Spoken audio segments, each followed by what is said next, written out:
Ang programang ito ay rated SPG. Striktong patnubay at gabay ng magulang ang kailangan. Maaaring may masiselang tema, lengguwahe, karahasan, sexual, horror o droga na hindi angkop sa... May visa ka ba sa Japan? Oo, bakit? May kilala ko doon. Kaya kanyang bigyan ng bagong passport at bagong identity. Narito na nga ang ating pakabangan bukas sa abot kamay na pangarap. Agad nga na inilabas at ibinaba itong warrant of arrest para dito kay Moira. At dito naman na pinuntahan ng mga pulis kung saan ito naka-check-in itong si Moira. Subalit nagtataka ang mga pulis na kung bakit gulong-gulo itong kwarto ni Moira at tila nagmamadali nga daw umalis. At nakumpirma nga nila na wala na doon itong si Moira. At dito naman na ipinagtataka ni Giselle na hindi naman daw naka-check out itong si Moira. At kung bakit nawala ito sa kwarto. At maya-maya nga ay napansin nga dito ni RJ itong si Doc Carlos Benitez at nagtaka ito na kung ano nga ba ang ginagawa ni Carlos Benitez dito sa hotel kung saan naroon itong si Moira. At agad naman na nakahanap ng rason itong si Carlos upang idahilan niya dito kina Giselle at RJ. At sinabihan siya na may tumawag daw sa kanyang pasyente at kinakailangan siya sa hotel na iyon. Subalit yun pala ang pakay dito ni Carlos na tulungan nga itong si Moira at nakipagkita ito. At dito tinanong ni Carlos si Moira na kung may visa ba daw siya sa Japan. At kayang-kaya daw siyang bigyan ng bagong identity ng kaibigan ni Carlos doon. At passport. At dito naman na sumang-ayon itong si Moira. Kaya naman pala makakapunta itong si Moira sa Japan.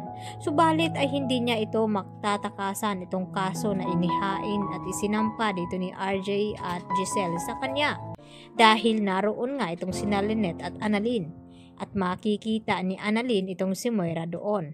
At iyon nga ay mapagdudahan nila na ang tumulong at kasabwat ni Moira upang tumakas ay walang iba kundi itong si Carlos Benitez. Samantala, ibinaon at itinago naman ni Moira itong pera na milyones. At dito nga may matanda na lalaki na nakapansin sa ginawa ni Moira at agad na kinuha ng lalaking ito at inireport dito sa kapulisan at dinala niya ang pera na iyon dahil duda ng matandang ito na galing daw ito sa masama at tama nga ang kanyang hinala. At ipinakita nga ng mga pulis ang larawan kung itong babaeng ito ang naglagay roon. At nakumpirma nga ng lalaking ito na yun nga ang babae at kumpirmado na nga na si Moira ang nagtago sa mga perang nakulimbat niya dito kina Giselle at RJ. At hindi matatakasan ni Moira itong mga kaso na laban sa kanya. Kaya halog-hugi naman ng mga kapulisan kung saan lupalop itong si Moira magtatago at hindi niya pa rin matatakasan ang batas na para nga sa kanya. Samantala, tuwang-tuwa naman itong si Lynette at itong si Annalyn na nakarating na nga ng Japan. At kasama dito itong si Doc Lyndon Javier. At sa wakas ay makapagbanding na rin sila dito ni Annalyn at hindi isipin itong mga problema na nasa Pinas. At dito nga hindi asahan na makikita nga nila doon itong si Moira.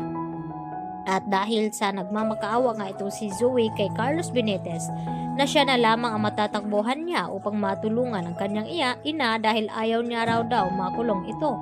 Kaya hindi naman nag-atubiling bigyan ng tulong itong si Carlos kaya isinasantabi niya muna ang pagpunta ng Japan at manatili dito sa Pinas kung saan idinadahilan niya dito kay Annalyn at Lynette na may mahalaga daw siyang pasyente na kinakailangang iligtas at susunod na lamang daw itong si Carlos doon. At agad naman na pumayag din itong si Lynette at ganoon din itong si Annalyn dahil trabaho nga ang idinadahilan ni Carlos at mas mahalaga nga iyon. Kaya hindi na nagpatumbik-tumbik pa itong si Carlos at agad na pinuntahan itong si Zoe. At dito niya nakita kung papaano na tila nasaktan ng husto itong si Zoe sa mga nangyayari sa kanya ngayon. Kaya yan po ang ating patuloy na pakabangan mga kapuso bukas kung ano magiging kahinatnan na ngayon makukumpirma ng mga kapulisan na ang tumulong kay Moira ay walang iba kundi itong si Doc Carlos Benitez. Yan po aking karagdagang latest update at maraming pong salamat sa inyong pananatiling panonood dito sa aking munting channel. Bye-bye!